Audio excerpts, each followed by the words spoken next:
네, 안녕하십니까. 오늘 건대 글로컬 캠퍼스에서 2015 개정교육과정과 대입 지도 방안에 대해서 주제 발표를 하게 된 양평고등학교 교사 이윤입니다.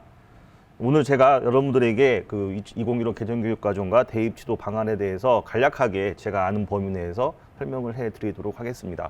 오늘 이 강의를 들으시는 선생님들과 여러 학부모님들께서 이미 다 많이 알고 계실 텐데요. 그래도 같이 한번 공유를 해보는 시간을 갖도록 하겠습니다. 저는 그 작년까지 3년 동안 그 3학년 부장을 하면서 양평고등학교에서 진로 진학을 맡아서 일을 해왔는데요. 네, 올해는 이제 다른 걸 하게 되었습니다. 그래서 오늘 이 기회가 고3 부장으로서의 마지막 강의가 되지 않을까 생각이 깊어서 열심히 한번 해보도록 하겠습니다. 자, 오늘 제가 강의를 하게 될 주제는 다음과 같습니다. 오늘의 순서인데요. 순서를 제가 한번 임무적으로 정해봤지만 요거를 그냥 뭉뚱거려서 다 순서에 좀 이렇게 맞지 않게 발표를 한다는 거 여러분께서 한번 좀 이해를 해주시고 들어주시기 바랍니다. 첫 번째 저는 어떤 거에 대해서 말씀을 드리려고 하냐면요. 첫 번째 2015 교육과정의 특징을 말씀을 드리려고 하겠습니다. 여러 선생님들께서 알고 계시겠지만 2015 선택 과정으로 인해서 아마 학종에도 커다란 큰 영향을 미치지 않을까라고 하는 그런 생각이 드는데요. 그래서 2015 교육과정에 대해서 설명을 드리겠고요. 그리고 2021 작년과 달라진 2022 대입 전형의 변화에 대해서 여러분 선생님들과 학부모 여러분들께 설명을 해드리도록 하겠습니다. 세 번째, 자 2022 교육과정의 가장 큰 특징이었던 교과 전형의 신설, 그다음에 수능 위주의 정시 전형의 증가, 그로 인해서 수능의 중요성이 더 대두되고 있는데요. 거기에 따라서 수능이 어떻게 변화되고 또 수능이 어떻게 반영이 되고 있는지 거기에 대해서도 여러분들께 말씀을 드리도록 하겠습니다. 그리고 4번에서는요.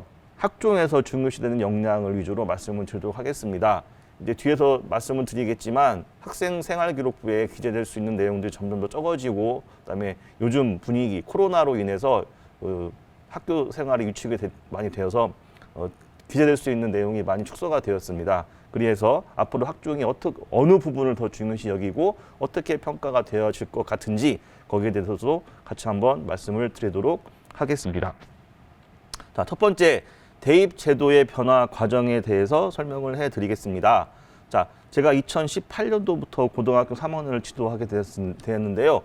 그때만 하더라도 그 추가 합격 같은 거 학생들이 1차 최초 합격이 된 이후에 추가 합격 같은 그런 것들이 크게 많지는 않았습니다. 피부적으로 와닿지 않았는데요. 2019년도, 즉 재작년 고등학교 3학년 때부터 학생 수가 감소가 되었다는 걸 제가 피부로 느낄 수 있던 게 바로 추합이었습니다. 2019학년도 고3 학생들부터는 학생들이 추합이 많이 된 것을 제가 학교에서 볼 수 있었고요. 두 번째는 2020년도 고3, 즉 작년 고3은 2015 교육과정의 첫 해였습니다. 자, 말이 2015 교육과정의 첫 해였는데요. 입시나 대입 전형은 전부 다 그 전에 2009 개정교육과정을 따랐던 그런 해이기도 합니다. 자, 그래서 3번에 보시면 2021 학년도 고3, 즉 올해 고3이 되는 학생들이 바로 이 공정성 강화 반환, 2019년도 11월 달에 교육부에서 발표한 공정성 강화 반환 첫 해가 되는 학생들입니다. 자, 그리고 지금 올해 고1이 되는 2021 학년도 고1이 되는 이 학생들은 공정성 강화 반환 두 번째 단계에 해당이 되겠습니다. 그래서 이 학생들이 어떻게 입시가 변화되고 생활기록부에서 제공되는 내용들이 어떻게 변화되는지 오늘 이것도 한번 선생님들과 함께 보도록 하겠습니다. 그리고 여기에는 나오지 않았는데요. 이제 지금 초등학교 6학년 되는 2024 이후부터는 이제 새로운 수능을 지금 연구하고 있다고 합니다. 새로운 수능이 곧 있으면 나오지 않을까 그런 생각도 한번 해보겠습니다.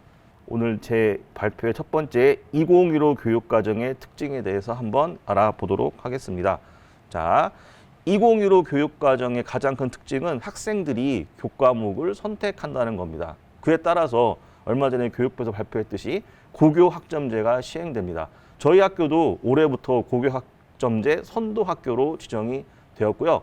제가 속해 있는 양평고등학교는 경기도에 위치하고 있는데 아마 경기도는 좀 더 빠른 시일 내에 고교 학점제를 전면적으로 시행을 한다고 합니다. 그러면 이게 어떻게 입시에 영향을 미칠지 그런 것도 같이 뒤에서 한번 같이 보도록 하겠습니다.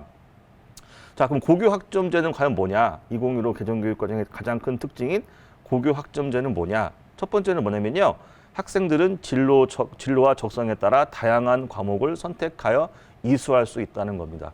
예를 들어서 2009 개정교육까지는 학교에서 정해준 커리큘럼에 따라서 교육과정 편제표에 따라서 학생들이 그 수업만을 들을 수 있는 게 바로 2009 개정교육과정이었다면 2015 교육과정에서 시행되는 고교 학점제는 여러분들 알다시피 대학에서처럼 학생들이 교과목을 직접 선택을 해야 되는 겁니다.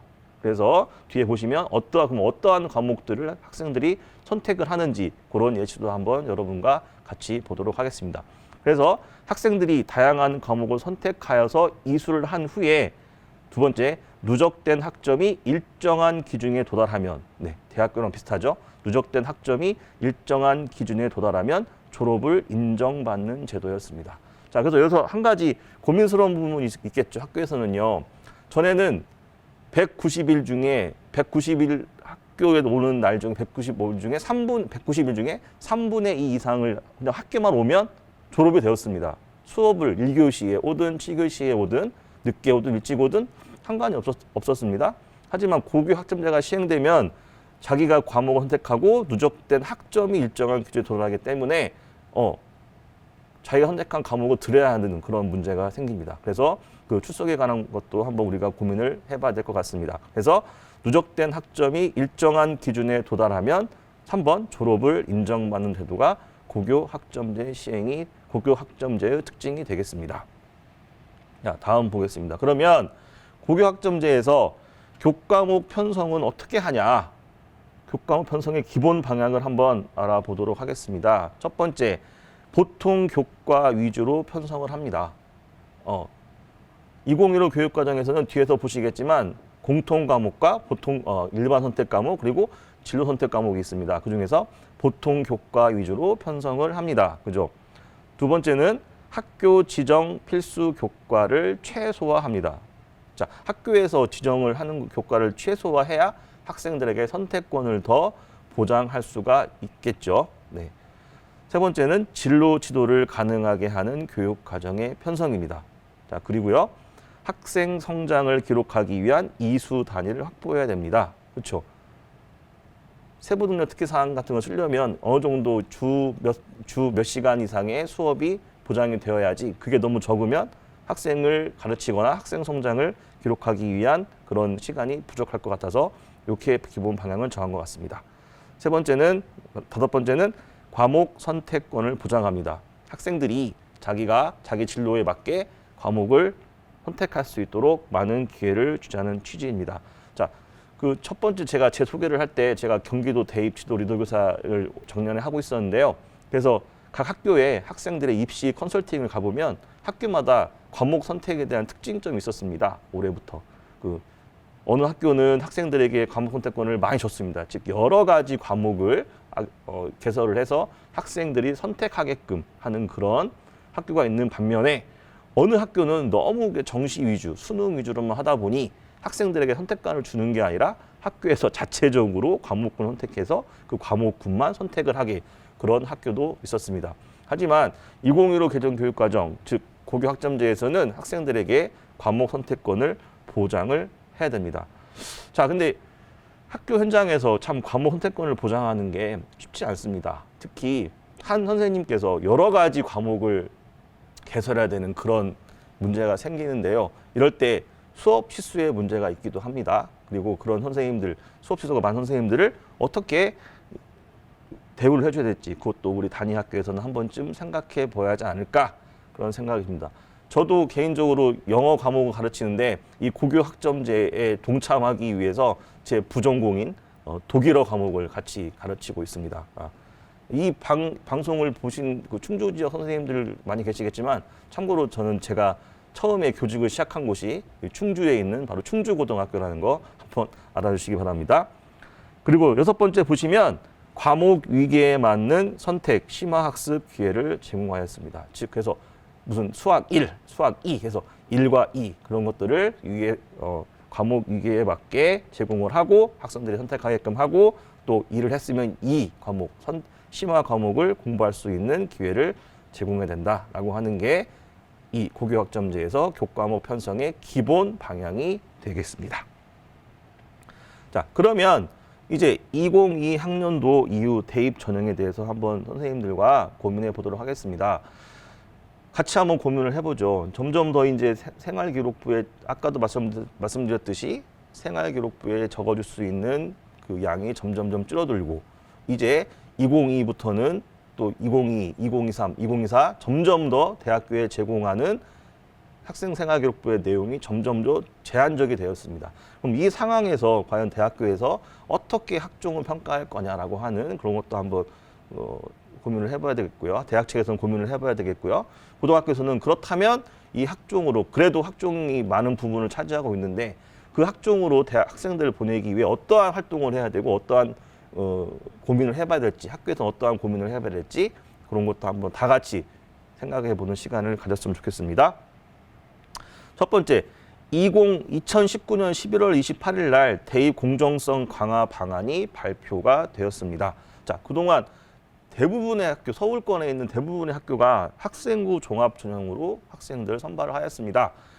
이게 고등학교도 많은 영향을 미쳤죠. 그래서 비교과 활동을 더 많이 하고 학생들이 수업 시간에 더 집중을 하게 되고 그래서 고교 교육의 정상화에 기여를 했다. 학생부 종합 전형이 그런 긍정적인 면이 있는 반면에 한 면에서는 도대체 어떻게 학생들을 뽑는 거냐, 도대체 기준이 뭐냐, 깜깜이 전형이 아니냐라고 하는 그런 비판적인 시각도 있었던 것이 사실입니다. 학생부 종합 전형에 대해서요. 그래서 교육부에서 2019년 11월 28일 날 대입 공정성 강화 방안을 발표를 하였습니다. 그 이를 한번 보면요. 첫 번째, 지원자와 합격자의 내신 등급 평균이 고교 유형에 따라 큰 차이를 보였다는 것이 한 가지 이유입니다. 제가 3년 동안 고등학교 3원을 하면서 서울권에 있는 각 대학들의 입학 설명회를 많이 참석을 해봤습니다. 거기 보면은 이제 전년도 입시 결과, 학종에서의 입시 결과를 발표를 했는데요. 거기 보면 예를 들어서 2점대 학생들이 합격권이 몰려 있는데 어느 학생을 보면 5점대, 6점대 학생들이 있는 경우도 있었습니다. 그 학생을 물어보면 일반계 고등학교가 아닌 다른 유형의 학생들이었다는 대답을 들을 수가 있었는데요. 대학 측에서는 전체 합격자 중에 일반고가 훨씬 많다. 뭐 특목고는 얼마 있지 않다라고 하는 내용을 많이 들었지만 그래도 전국적으로 일반고 학생과 특목고 학생들의 비율을 생각해 볼 때 그 숫자가 그렇게 공정하지는 않다라는 생각도 저도 개인적으로 해본 적이 있었습니다. 그래서 1번이 그런 내용이었고요. 자, 두 번째는 고교 서열화를 해소하고 일반고 역량 강화를 하겠다라고 하는 게 바로 이 공정성 방안의 이유였습니다. 고교 서열화를 방지하는 게 바로 이 이유였다고 볼 수 있겠는데요. 그다음에 세 번째 제가 언론에서도 많이 나왔던 내용인데 세 번째 3번이 정말 큰 이유였던 것 같습니다. 제 개인적인 생각에는요. 자, 이 건대 글로컬 캠퍼스는 전혀 그러지 않을 거라고 생각이 들지만요. 일부 대학에서 서류 평가 시간이 5분 미만인 경우가 전체 학종으로 선발하고 있는 대학교 35%가 되었다고 합니다. 자, 그래서 이걸 가지고 많은 대립이 있었죠.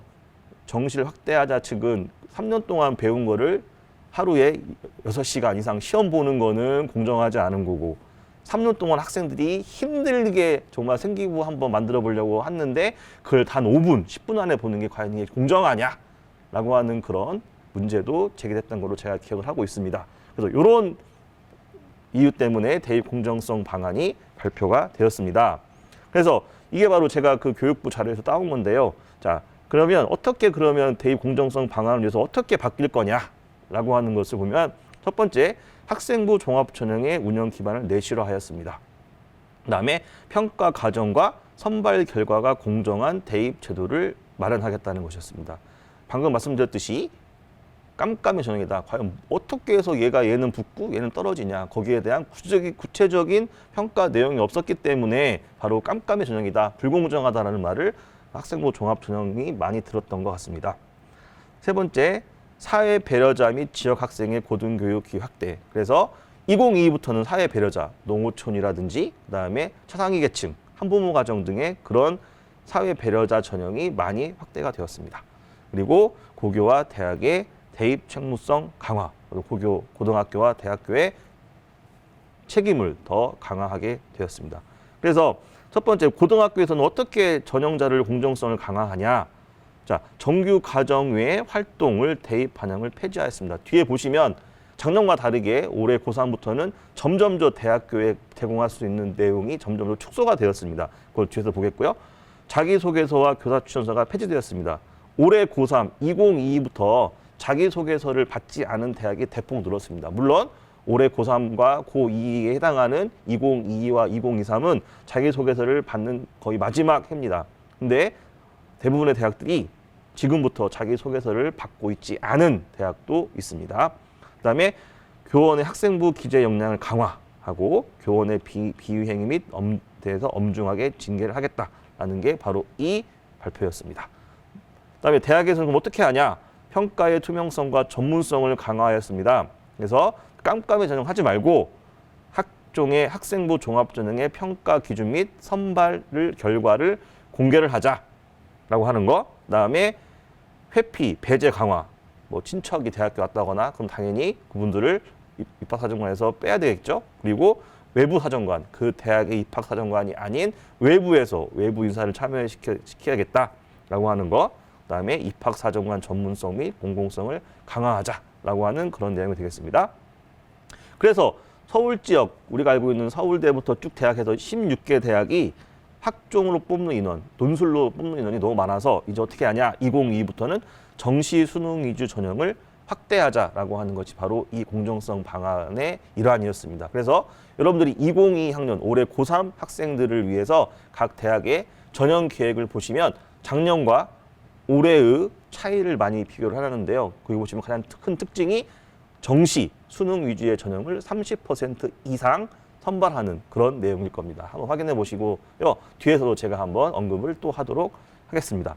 그리고 사회통합 전형 및 대입구조 개편. 그래서 말씀드렸듯이 농어촌이라든지 차상위 계층 그런 학생들을 위한 사회통합 전형이 많이 도입이 되었습니다. 자, 그러면 앞에서 말한 정규 과정의 정의는 뭐였냐? 정규 과정에 있는 것만 생활기록부에 적을 수 있잖아요. 그러면 정규 과정이란 건 뭘 정의하냐? 자, 1번에서 이제 점점 2번으로 넘어갑니다. 자, 1번은 고등학교에서 학교장의 결재 후에 실시하는 교육 활동이 바로 정규 과정의 정의였습니다. 전에는요. 그래서 독서 활동, 개인 봉사 활동, 방과 활동, 경시 대회 이런 거였습니다. 하지만 이제 어떻습니까? 독서 활동 곧 있으면 독서 활동 책 읽은 거 대학교에 제공되지 않습니다. 개인 봉사 활동 이제 생기부에 쓸 수 없고 제공되지 않습니다. 방과후 학교 보충 수업이었죠 전에. 이거 수업한 거 이제 세부능력 특기 사항에 넣을 수 없습니다. 경시대회, 대회라는 용어 이제 생활기록부에 쓸 수 없습니다. 이런 것들 전에는 이러한 개념이었다면 지금은 정규 과정이 뭐냐? 이번에 보시면 고등학교 정규 수업 시간에 실시하는 교육 활동을 의미하는 걸로 바뀌었습니다. 예를 들면 수업, 지필평가, 수행평가, 그다음에 자율활동, 봉사활동, 진로활동, 동아리활동인 창의적 체험활동 이것으로 점점 변화가 될 겁니다. 이게 바로 정규 과정의 정의가 바뀌었다는 것을 여러분께 설명을 해드리겠습니다. 그러면 대입 전형자료 공정성 강화로 인해서 그러면 분위기가 어떻게 바뀌냐라고 하는 거 제가 말씀 한번 드려보려고 합니다. 첫 번째, 교과외 활동 축소로 아마 수업 분위기가 조성될 겁니다. 그렇죠? 수업이 중요하게 될 겁니다. 두 번째, 수행평가의 중요성입니다. 대부분의 교과에서 선생님들이 30% 혹은 40%, 자, 작년 같은 경우는 코로나로 인해 많이 못했지만 원래 한다면 30%, 40% 수행평가를 하셨을 겁니다. 그게 중요시 되겠죠. 왜냐하면 내신이 중요해지니까요. 그다음에 세 번째, 허용된 활동 안에서의 역량 강화입니다. 동아리 활동이라든지 수상이죠.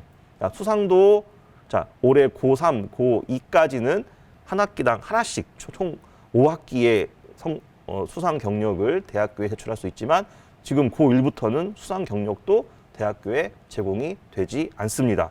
자, 그리고 4번 보시면 세부능력 특기사항 표준안으로 인해 기록이 획일화될 거라고 생각이 듭니다. 여러분 아시겠지만 요즘 많이 제가 속해 있는 대입치도 리더교사 단톡방에도 있지만 세부능력 특기사항 과목별로 이 표준안이 많이 보급이 되었습니다. 그래서 이걸로 인해서 대부분의 선생님들이 그거를 참고해서 쓰신다면 세부능력 특기사항에 쓸 수 있는 기록이 하나 획일화되지 않을까라고 생각이 듭니다. 그렇게 한다면 다섯 번째 결론적으로 내신 성적이 중요해지겠죠. 자, 얼마 전에 제가 어느 연수를 갔었는데요. 그 선생님께서 이런 말씀을 하셨습니다.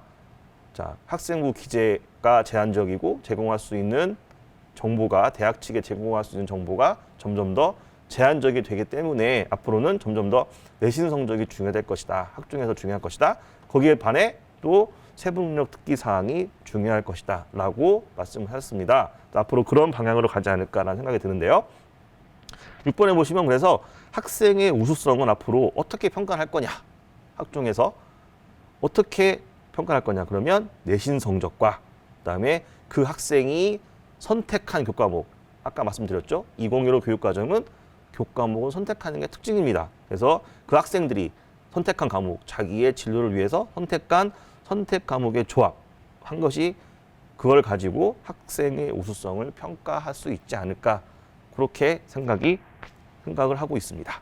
자, 그러면 투명성 강화, 대입 제도 개선, 투명성 강화로 인한 조치가 무엇이 있었을까요? 첫 번째 보시면 고교 정보 블라인드로 인했습니다. 아마 작년에 각 학교에 계신 분들은 아마 요거 때문에 많은 고생을 했을 겁니다. 저도 작년에 고생하면서 진짜 요거 때문에 머리가 아플 정도였는데요.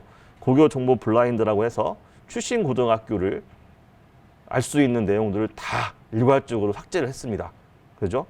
그래서 말씀드렸지만 제가 양평인데 양평이라는 이름을 딴 그런 내용들을 아마 찾는데 너무 많은 시간이 들었습니다.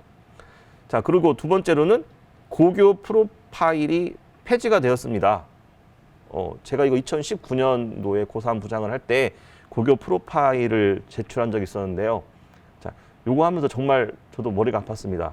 우리 학교의 거의 모든 내용을 다 알아야 제가 이거를 할 수 있었는데요. 이거 하신 분들은 다 아실 겁니다. 그런데 투명성 강화 조치로 인해서 고교 프로파일 고교 프로파일을 더 이상 작년 고3부터는 제공을 하지 않았습니다.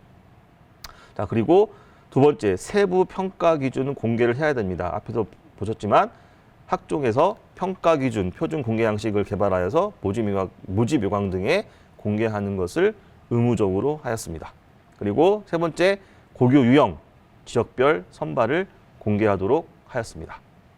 자, 그러면 이게 이제 2022부터 올해 고3 학생들에게 해당이 되는 대학 전형 비율 및 주요 대학 선발을 보시겠습니다. 자, 보면 대입 전형에서 수시 정시 비중이 보시면 2020년부터 2021년까지 점점점 수시는 줄어들고 정시는 늘어나고 있습니다. 그다음에 2022 학년도 대입 전형 유형별 모집 비중을 보시면 학생부 교과가 많고요. 학생부 종합이 줄어들었습니다.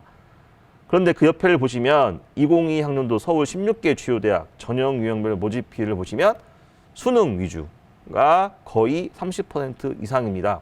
자, 2023부터는 40% 이상이 의무인데요. 그 전부터 서울권에 있는 대학들은 40% 이상을 선발하는 대학이 눈에 띄게 많아졌습니다. 여기 보시면 서울대학교는 30.1%인데요. 2023부터, 즉 지금 고2부터는 서울대학교도 정시에서 수능 위주로 40%를 선발한다라고 합니다. 그래서 이거 보시면 수능이 얼마나 중요해졌는지 여러분들이 한번 판단해 보시기 바랍니다. 거기에다가 교과 전형이 많이 신설이 되었습니다. 자, 올해 2022 학년도 특징 중에 하나가요. 지역균형 선발을 수도권 대학까지 확대를 하였습니다. 이로 인해서 지역균형 선발은 교과 전형이 많은데요. 내신과 그다음에 수능 최저로 뽑는 그런 전형이 많습니다. 그래서 다시 말하면 수능 정시와 교과를 더하면 이게 바로 수능 위주의 선발로 볼 수 있는데요. 이것들이 이 숫자가 각 대학별로 서울 지역 16개 주요 대학은 50% 이상으로 선발을 하고 있습니다. 자, 한번 보시기 바랍니다.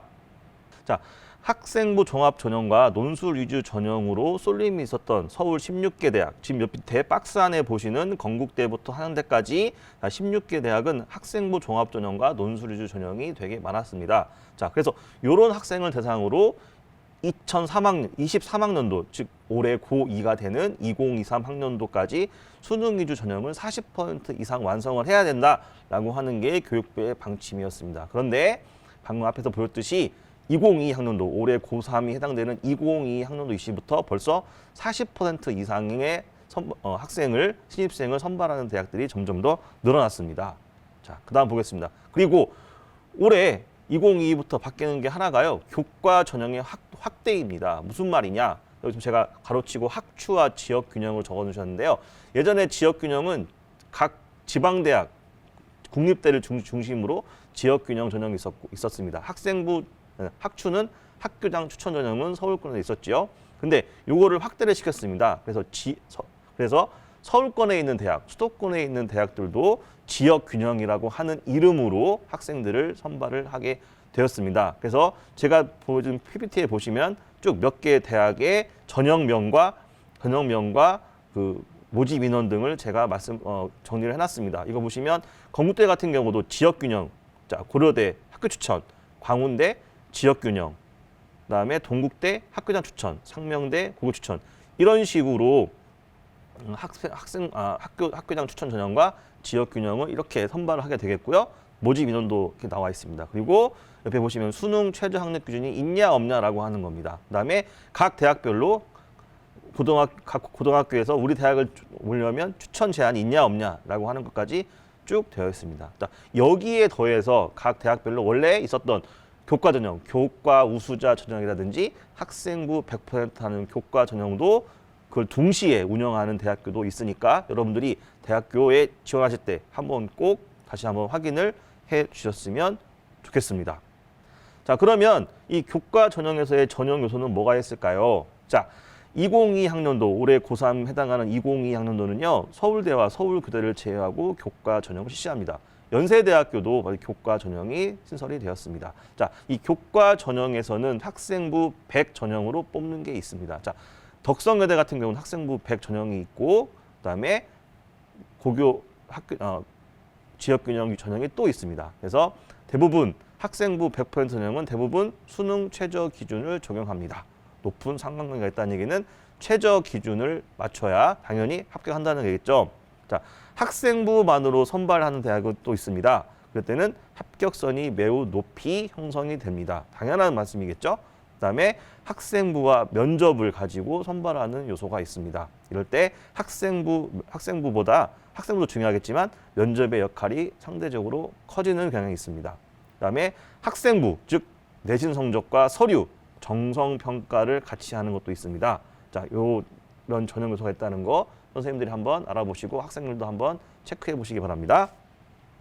그다음에 지역균형 선발, 제가 말씀드렸듯이 수도권 대학교도 이제 지역균형 선발이 많이 확대가 되었습니다. 자, 그러면 각 고등학교에서는 지역균형 선발에 대비해서 어떤 걸 하셔야 되냐라고 하는 거 같이 알아보겠습니다. 첫 번째는 학교당 추천 전형 규정을 만들어야 됩니다. 거기에서 한 학생이 몇 번을 허용을 할 거냐라고 하는 것을 꼭 여러분들이 학교 운영위원회를 통해서 준비를 하셔야 바로 올해 입시 지도를 하시는데 커다란 문제가 없을 것 같습니다.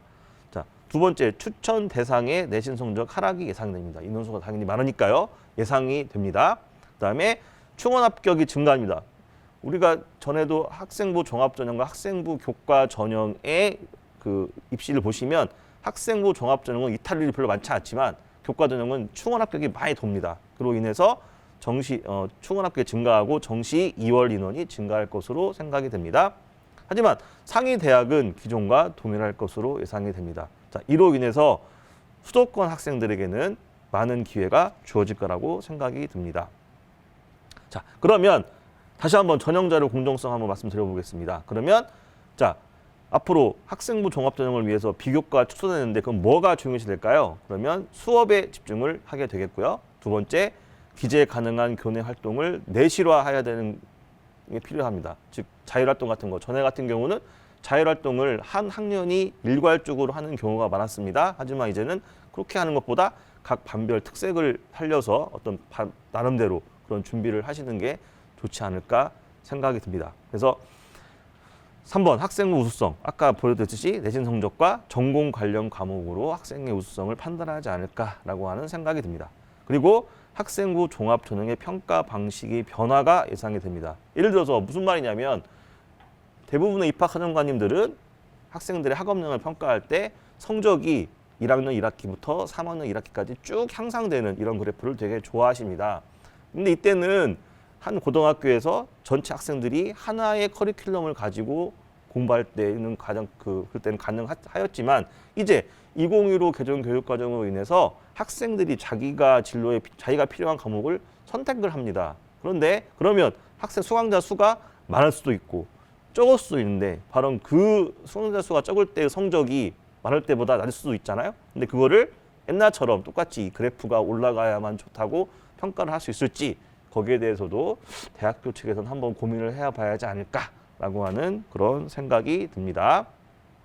자, 그러면 말씀드렸듯이 2015 개정 교육과정은 어떠한 교과목이 있냐라고 하는 거 한번 여러분들이 보셨으면 좋겠습니다. 학부형님들은 한번 잘 보셔야 됩니다. 자, 공통 과목이라고 하는 것은 학생들이 공통적으로 다 배워야 되는 겁니다. 그다음에 일반 선택이고요. 진로 선택은 자기 진로에 맞게 선택을 하는 그런 과목입니다. 한 가지 특징이 뭐냐? 이거 한번 보시고요. 특징이 뭐냐? 자, 성적 산출하는 방법이 다릅니다. 자, 다시 보시면 여기 보시면 공통 과목과 일반 선택과 진로 선택 과목이 있습니다. 근데 요 세 영역의 과목이 뭐가 다르냐면 첫 번째 성적 산출 방법이 다릅니다. 자, 공통 과목, 그다음에 일반 선택 과목은 자, 여기 보시면 원점수. 자, 고등학교에서 그 학생이 받은 점수가 나옵니다. 평균, 그 과목을 응시한 전체 학생들의 평균이 나옵니다. 그다음에 표준 편차, 표준 편차 얼마나 몰려 있냐, 아니면 퍼져 있냐라고 하는 거를 나타내는 표준 편차가 나옵니다. 그다음에 성취도 A, B, C, D, E 해서 성취도가 나오고 수강자 수, 그 과목을 몇 명이 들었냐 나오고요. 그다음에 석차 등급, 이게 정말 중요하죠. 교과 전형에서 중요하다는 거죠. 1등급부터 9등급까지 거기에 맞춰서 석차 등급이 산출이 됩니다. 자, 거기에 반해 진로 선택 과목, 우리 보실 때 맨 우측에 있는 진로 선택 과목은 어떻게 평가가 되냐면요. 원점수가 나오고요. 평균이 나옵니다. 그다음에 성취도 A, B, C와 A가 몇 퍼센트, B가 몇 퍼센트, C가 몇 퍼센트가 나오냐라고 하는 이 분포 비율이 나옵니다. 그다음에 교양교과, 여기에 생활교양 부분에 교양교과라고 하는 부분, 철학, 논리학 이런 것들은 P, 성취도 P, 패스냐, 페이냐 그렇게 나오고요. 13명 이하의 과목 선택했을 때 13명 이하의 과목은 원점수와 평균, 그다음에 수강자 수만 성적표에 기재가 되게 됩니다. 자, 그러면 한 가지 문제가 생겼습니다. 과연 이 다른 공통 과목이나 일반 선택 과목은 교과 전형에서 각 대학에서 말하는 교과 전형에서 큰 문제가 되지 않습니다. 왜냐하면 성취도 나오고 그다음에 등급별 1등급부터 9등급까지 나오기 때문에 큰 문제가 되지 않습니다. 그런데 이 진로 선택 과목을 교과 전형에서 어떻게 반영을 할까라고 하는 게 작년에 대학교에 고민이 되는 그런 문제였습니다. 저도 다른 대학에 그 자문위원 하면서 이 부분에 대한 제 의견을 많이 드렸는데요. 자, 그래서 서울에 있는 대학들 몇 가지 예시를 갖고 왔습니다. 그래서 연세대 같은 경우는 비율을 진로 선택 과목을 20% 비율하면서 A, B, C 맞는 A에는 20점, B에는 15점, C에는 10점을 주었습니다. 이런 식으로 각 자기가 맞는 성취도에 그 학생이 받은 성취도에 개개인의 점수를 부여하는 학교도 있는가 반면에 고려대 같은 경우는 이런 식을, 제가 수학 선생님이라서 식은 잘 모르겠지만 이런 것으로 전 과목을 반영하되 이런 식을 가지고 학생들을 이 진로 선택 과목을 평가를 합니다. 그리고 가천대 같은 경우는 성취도 A이면 최하 등급 한 개를 상향시켜 준다라고 하는 거. 상명대 같은 경우에 세 과목을 반영하고 A는 100점, B는 96점, C는 90점 이런 식으로 각 대학마다 진로 선택 과목을 교과 전형에서 반영하는 방법이 서로 다릅니다. 그래서 이 방송을 보고 계신 분들, 고3 학생들은 자기가 어느 교과 전형 선택할 때 내가 어느 쪽에 가야 나한테 유리한지 한번 고민해 보셔야 될 필요가 있습니다. 자, 그리고 평균관대처럼 점수화하지 않고 그냥 정성 평가를 하는 대학도 있다는 거 여러분들이 꼭 알아두시기 바랍니다. 자, 그러면 교과 전형을 위해서는 과목 선택을 어떻게 해야 될까요? 자, 한번 고민해 봐야 될 문제입니다. 공통 과목은 무조건 들으셔야 되죠. 1학년 때 국어, 영어, 수학은 들어야 됩니다. 그다음에 일반 선택 과목, 당연히 이거 등급이 나오니까 여러분들이 일반 선택 과목 고민해 보셔야겠죠. 그다음에 진로 선택 과목, 이런 순서로 여러분들이 한번 과목을 고민해 보셔야 될 것 같습니다. 그리고 3학년 때는 진로 선택 과목 선택이 많아질 가능성이 큽니다. 그리고 교과 전형을 위한 성적은 2학년 2학기 때까지 완성될 경향이 아마 각 고등학교별로 많을 겁니다. 그죠? 그다음에 등급 받기 유리한 과목은 무엇일까? 이것도 한번 고민해 봐야 될 겁니다. 그런데 교과 전형에서는 4번 등급 받기 유리한 과목은 무엇일까라는 고민이 되게 좋겠지만, 근데 학생부 종합 전형을 생각한다면 꼭 등급 받기 유리한 과목보다도 과목도 중요하지만 나에게 정말 내 진로에 맞는 과목을 선택하는 게 유리하지 않을까라는 생각도 한번 해보게 됐습니다. 자, 여기서는요, 이제 각 학년마다 교육 과정이 어떻게 바뀌냐, 그다음 수능이 어떻게 바뀌냐, 그것도 한번 같이 한번 알아보도록 하겠습니다. 이게 맨 좌측에 있는 2021 학년도 고사, 즉 작년 고3입니다. 작년 고3 같은 경우는 제가 앞에 말씀드렸듯이 2015 도입의 첫 번째지만 입학 수능이나 다른 대입 시험은 그 전의 학년과 똑같다고 말씀을 드렸습니다. 그래서 중요시되는 건 2022 학년도 올해 고3과 고2가 올라가는 학생들에 해당되는 것입니다. 이 자료는 작년 거라서 좀 위에가 다릅니다. 그래서 올해 고3부터는 수능이 바뀌죠. 그래서 국어 같은 경우는 독서와 문학이 공통이고, 그다음에 화법과 작문, 줄여서 화작, 언어와 매체, 줄여서 언매 중에 선택을 하게 됩니다. 자, 수학 같은 경우는 전에는 수학 가 나였다면 올해 고3부터는 공통 과목 수학 1, 2는 공통이고, 선택 과목에서 확률과 통계, 확통, 미적분, 기하 중에 선택을 하게 됩니다. 그다음에 중요한 거는 뭐냐면요. 작년 고3 같은 경우는 탐구 영역에서 사탐하는 학생은 사탐만 둘, 과탐하는 학생은 과탐만 이렇게 선택을 했는데, 올해 고3부터는 사회탐구와 과학탐구의 계열 구분 없이 택 2개를 하게 됩니다. 즉, 나는 사탐 하나 보고 과탐 하나 볼래요 라고 하는 게 올해부터는 가능하게 된다는 얘기입니다. 그리고 직업탐구에서도, 자, 여기 충주 지역에도 직업탐구 보는 학생들이 많을 텐데요. 직업탐구 과목에 한 가지 변화가 생겼습니다. 하나는 전문 공통, 즉 공업 계열이든 농업 계열이든 성공적인 직업 생활은 공통 과목이 되고, 그다음에 선택을 하는 겁니다. 농업 기초, 공업 일과 이런 식으로. 그래서 성공적인 직업 생활을 직업 탐구를 응시하는 학생들한테는 필수다라는 거 꼭 여러분들이 알아두시기 바랍니다. 그리고 올해부터는 제2 외국어 과목이 절대 평가로 전환이 됩니다. 그래서 하나 걱정이 되는 건, 예전에 어느 대학 같은 경우에 사회탐구 한 과목을 제2 외국어로 인정해주는 그런 대학교가 있었습니다. 수능 최저 기준이나 정시에서요. 하지만 제2 외국어가 절대 평가로 바뀌면서 이런 경향들이 조금씩 사라지지 않을까라고 하는 그런 생각을 해보게 되었습니다.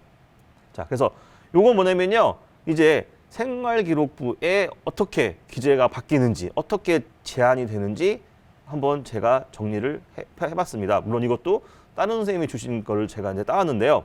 자, 여기 보시면 올해부터 중요한 거, 작년에는 모든 교내 수상을 기재를 하였습니다. 이거 대학에 제공이 됐죠.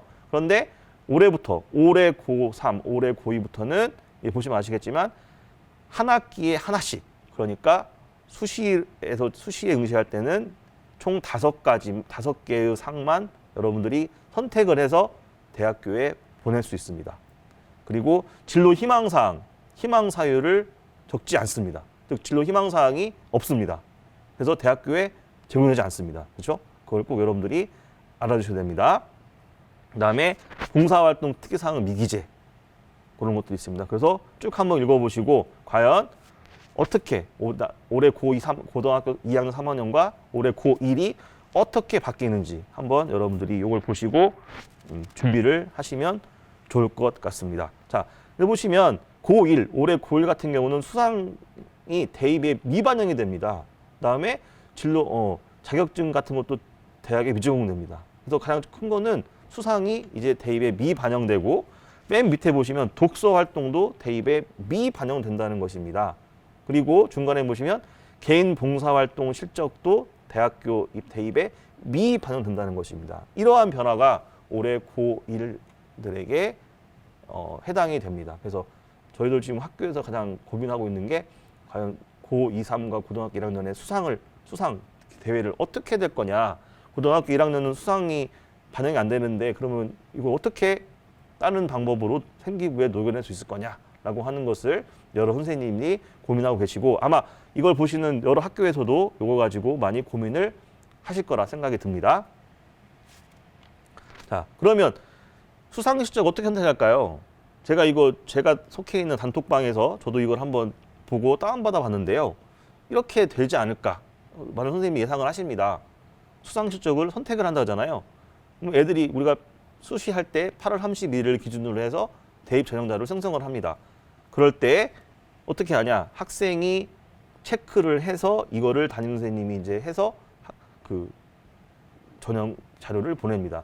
그러면 이제 점점 담임 선생님들은 일이 많아지겠죠. 학생과 여러 번 상담을 해서 이제는 수상 실적까지도 어느 게 얘가 유리한지, 어느 게 얘한테 이걸 해야 얘한테 내가 대학 가기에 더 좋을지, 그것까지 상담을 하셔갖고 한 학기당 하나씩 총 5개를 선택해야 되는 거. 담임 선생님들이 좀 더 신중을 기해야 되지 않을까 하는 그런 생각을 해봤습니다. 자, 그래서 앞에서 보실 때 수능 위주의 전형이 확대될 경우에 과연 고등학교에서는 어떻게 될까? 40% 한다는데 과연 어떠한 변화가 있을까라고 하는 거 한번 제가 생각을 해봤습니다. 첫 번째, 이제까지는 학종을 준비하기엔 학교 생활이 많았습니다. 그죠? 비교과 영역을 하기 위해, 교과외 활동 하기 위해 이거 했습니다. 그리고 학생, 학부모의 생각, 학종보다는 수능인가? 수능 늘어난다는데 수능 공부 열심히 해야 되나? 세 번째, 이 세 번째는 아마 고등학교, 일반계 고등학교에서 많은 학부모님들이 이런 불만을 갖고 계신 분들이 있다는 걸 제가 들었습니다. 수행평가, 꼭 이런 발표 수행평가, 뭐 무슨 UCC 수행평가, 이거 애들 공부해야 되는데 해야 되나? 그런 생각도 하시겠고, EBS 교재 활용 수업, 왜 다른 학교 하는데 우리는 EBS 교재 수업 안 하나? 그런 거 생각을 하시겠죠? 자, 그래서 과목 선택권이 2015 개정교육과정의 핵심인 과목 선택권이 학종이 아닌 수능 공부를 위한 것으로 변질되지 않을까? 저는 그런 생각을 한번 해봤습니다. 그래서 그럼에도 불구하고 서울권에서는 수능은 40% 이상 반영을 하는 학교가 많다. 제가 설명을 해드렸죠. 그래서 이거는 앞에 있는 표를 해서 제가 각 학교별로 응시 인원을 한번 해서 뽑아봤습니다. 그래서 2021 수능, 작년 고3에 해당하는 거, 그다음에 22 수능, 올해 고3에 해당하는 걸 한번 비교해서 서울에 있는 16개 대학 중에 제가 몇 개만 뽑아왔습니다. 그리고 24년도부터는 40% 확대가 된다. 다시 한번 이걸 통해서 확인하시기 바랍니다. 자, 그런데 제가 이제까지 많은 자료를 보면 일반 학생들에 대한 자료는 많은데 농어촌에 대한 자료가 없어서 제가 몇 개 한번 정리를 해왔습니다. 여기 충주 지역도 제가 알기로는 농어촌 지역 학교가 몇 개 있는 걸 알고 있습니다. 그래서 저희 학교도 농어촌 지역에 있는 학교거든요. 읍면에 있는 학교인데 저희는 그래서 입시 지도를 할 때 꼭 농어촌 정시도 한번 해봐라 라고 학생들에게 많이 권유를 합니다. 그래서 올해 같은 경우 작년 같은 경우는 코로나 때문에 재학생들이 많이 성적이 떨어졌다고 하잖아요. 제가 피부로 느꼈던 게 뭐냐면요. 올해 1월 달에 즉 정시 원서 쓸 때 재학생의 얼굴은 거의 본 적이 없습니다. 재작년에 제가 가르쳤던 학생들, 즉 재수생, 삼수생 학생이 많이 학교에 와서 농어촌 정시 상담을 저에게 하고 갔습니다. 이 농어촌 정시는 또 일반과 달라서 그런데요. 그래서 학생들을 많이 제가 상담을 한 적이 있습니다. 그래서 이렇게 서울권의 농어촌 정시 인원도 이렇게 뽑는다라는 거. 그래서 농어촌, 읍면 지역에 계신 선생님들께서는 이거 한번 확인하시고 학생들 상담하실 때 한번 사용했으면 좋겠습니다. 이거 2020 고3, 이건 작년 고3이죠. 자, 이건 2021 고3, 올해 고3이 되는 학생들이 응시하게 될 건데 이 학생들이 정시 시험 볼 때 농어촌 전형을 얼마나 뽑냐라고 하는 거, 서울 지역. 그래서 여기 보시면 고려대학교와 경희대학교를 한번 눈여겨보셔야 됩니다. 작년 고3 때까지는 고려대학교와 경희대학교는 농어촌 전형을 정시해서 뽑지 않았습니다. 특히 고려대 같은 경우는 작년 고3 같은 경우는 이걸 수시해서 뽑았는데요. 올해부터는 116명을 정시로 다 넣습니다. 경희대 같은 경우도 99명을 수능 가나로 해서 수능 100%로 모집을 한다고 합니다. 이거 보시기에 숫자가 너무 적어서 할 수 있을까라고 생각을 했는데 제가 그 농어촌 정시를 몇 번 상담해본 결과 좀 노력하면 더 좋은 결과도 있지 않을까 있었습니다. 그래서 선생님들도 한번 확인을 해 보시기 바랍니다. 자, 그러면 대입 전형 방법 개편에 대해서 한번 생각을 해볼 게 있습니다. 자, 어떻게 될까요? 아까 보셨지만 2019년도부터 점점 인구가 감소됐죠. 그래서 감소로 인해서 경쟁률이 감소가 되지 않을까라는 그런 생각을 해봤습니다. 그다음에 수도권이 지역균형 전형으로 많이 뽑습니다. 그러면 지방 사립 때는 더 힘들어지지 않을까라고 하는 개인적인 고민을 해봤습니다. 물론 건국대 글로컬 캠퍼스는 그러지 않을 거라고 저는 생각을 합니다. 그다음에 3번 추천 인원 정하는 방법. 아까 말씀드렸죠. 이제 아마 2월 초, 3월 달에 해서 각 학교에 있는 3학년 부장님께서는 요거 추천 인원 하는 규정을 한번 손질해 보셔야 되지 않을까라는 그런 생각을 들었습니다. 그다음에 미충원 인원으로 인해 정시 2월을 증가하지 않을까? 그죠? 교과 전형 해서 등록 안 하고 그걸 정시 2월을 가지 않을까 생각이 들어봅니다. 그다음에 중도 탈락자가 증가하지 않을까 하는 생각이 들어봅니다. 자, 우리가 교과 전형으로 가는 학생들은 취업도 많고 취업도 많고 그다음에 그냥 학교에 갑니다. 학생부 종합 전형으로 가는 학생들은 그 학교에 대한 추천도가 많아서 각 대학들이 되게 선호하는 그런 전형이었습니다만 교과 전형은 그게 아니잖아요. 그래서 교과 전형으로 왔다가 중도에 학교 그만두고 다른 걸 하진 학생들도 많아지지 않을까 그런 생각도 한번 해봤습니다. 그래서 아까 말씀드렸듯이 3번에 각 고등학교에 있는 고3 부장님께서는 추천 인원, 즉 학생부, 교과 전형, 학교장 추천, 그다음에 지역균형의 추천 인원을 정하는 방법, 그 규정을 다시 한번 손질해야 하지 않을까 그런 생각이 듭니다. 그리고 미충원 인원으로 인해 정시 2월이 증가할 것으로 생각이 듭니다. 그렇죠? 그다음에 중도 탈락자가 증가? 요거는 뭐냐면요. 우리가 학생부 종합전형을 각 대학이 선호하는 이유는 그 학생들은 학교에 대한 추천도가 많습니다. 왜냐하면 3년 동안 그 과를 위해서 준비를 해온 학생이 많기 때문에요. 하지만 교과전형은 그렇지 않기 때문에 성적 맞춰서 학교에 들어왔다가 중간에 맞지 않아서 그만두는 그런 중도 탈락자가 많지 않을까 그런 생각을 해봤습니다. 그럼 어떻게 대비해야 되나? 2022 개정교육과정에 따라서 2022 대입 전형은 어떻게 대비를 해야 될까요? 자, 첫 번째 정시 전형 및 교과 전형 확대로 인한 수능의 중요성이 커져서 이제 수능을 학교에서도 대비를 해야 되는 그런 방법을 찾아야 될 것 같습니다.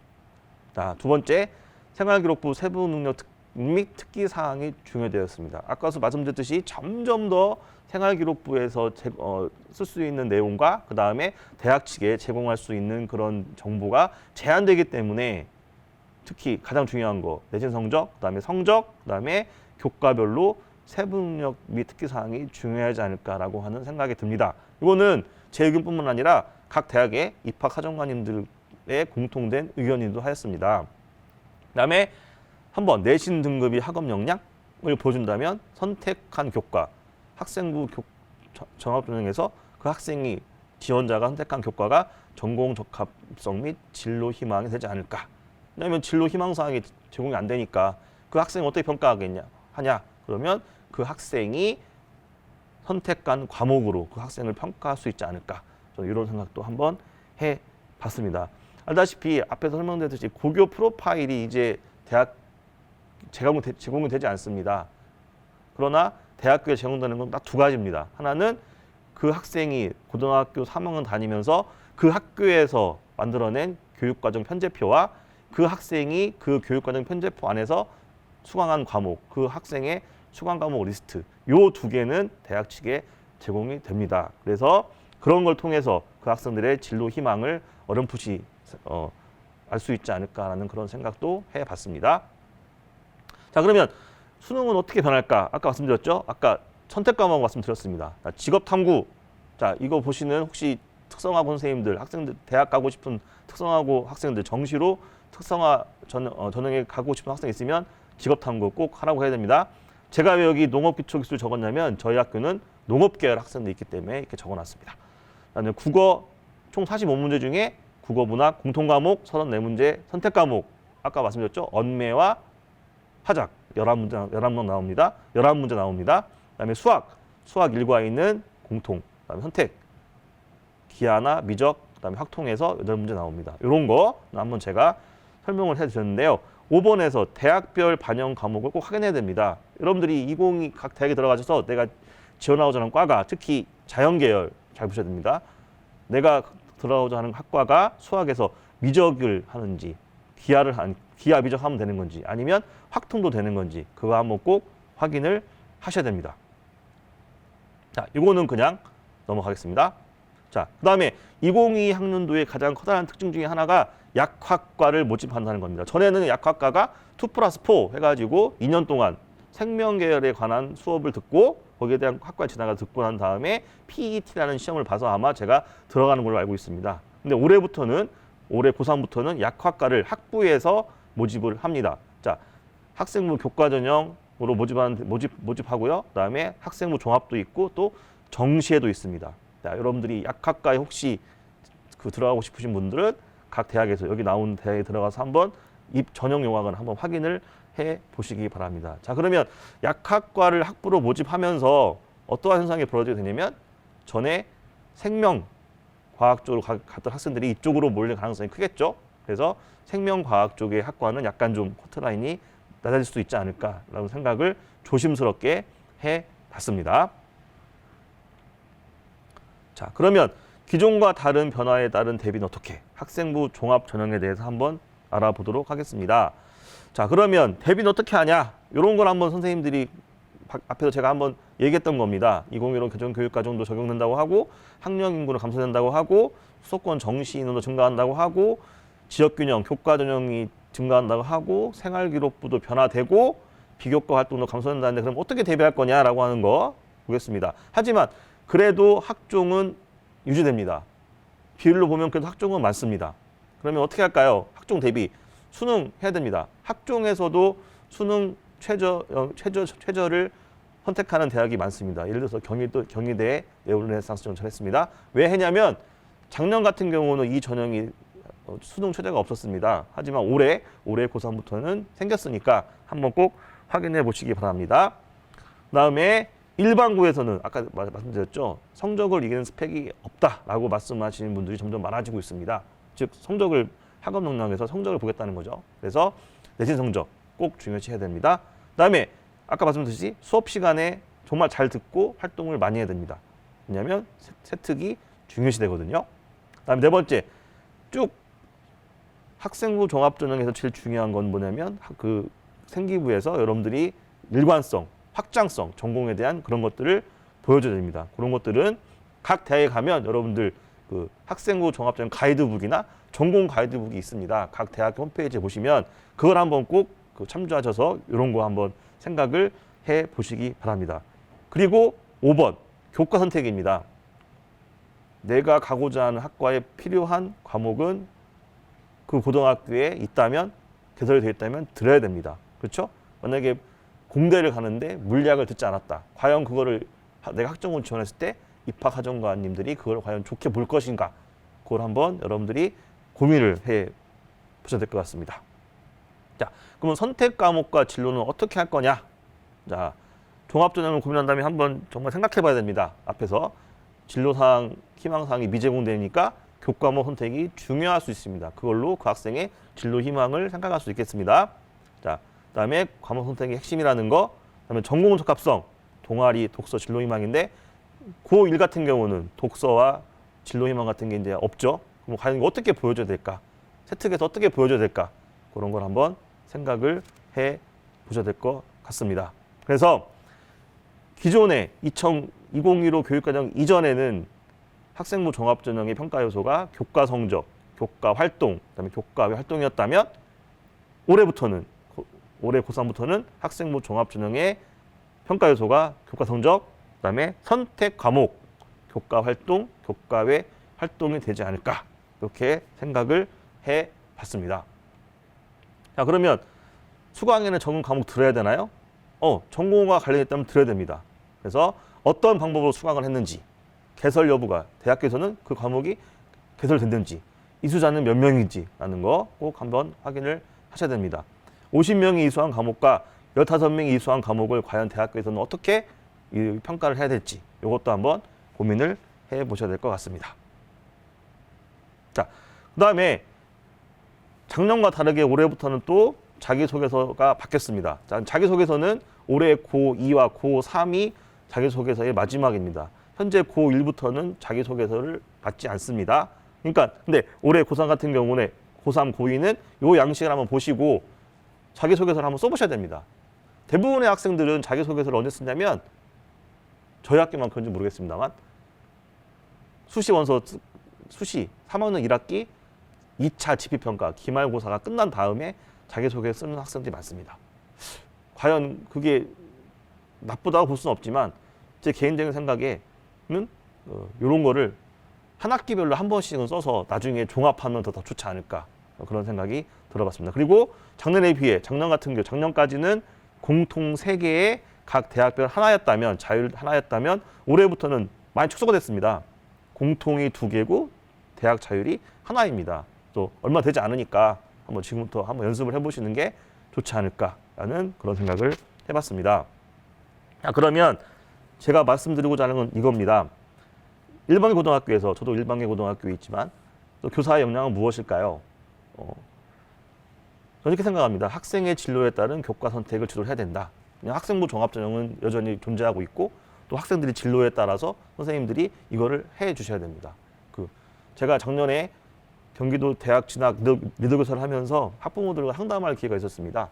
그 학부모님들께서 저에게 말씀하신 것 중에 하나가 자기 고등학교 3학년 선생님들은 입시에 대해서 다 아시는데 왜 고등학교 1학년 선생님들은 잘 모르시냐라는 그런 말씀을 하셨습니다. 이제 점점 이제 앞으로 고교 학점제가 늘어나고 교과목 선택가 늘어나니까 이제는 고등학교 1학년 때부터 학생들의 입시 지도를 해야 한다고 생각을 합니다. 가장 기본적인 게 교과 선택 지도입니다.